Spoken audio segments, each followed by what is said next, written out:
Pokrovsk was one of the few remaining actual large centers of civilization in Donetsk that wasn't occupied. It was a very beautiful city. It's a very beautiful city. It's just like Bielotserka, where I was from, but a little bit nicer, arguably. When I kind of explained that to you, it was one of those things where you have this beautiful city. It reminds me of home, and the front line after Avdiivka started getting closer and closer to Pokrovsk.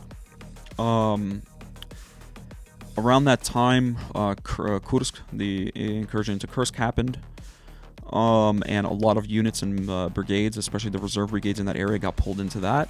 And I remember once that happened, we had a huge issue of we didn't have much reinforcements. The line was being defended by a lot of separate battalions. There was a lot of communication problems. It was just a mess.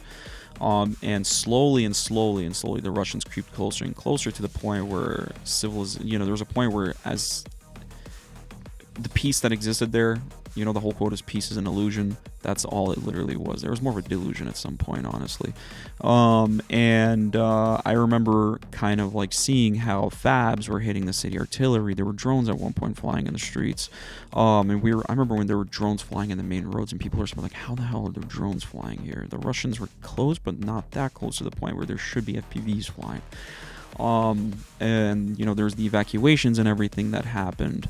And when you kind of see all that and witness kind of just this beautiful, peaceful city just kind of turn into a ghost town. And I remember this is before any destruction. I think I told you it felt like being Will Smith in I Am Legend. Remember that film? I remember arriving at the center there at one point, and there was nothing. It was just quiet.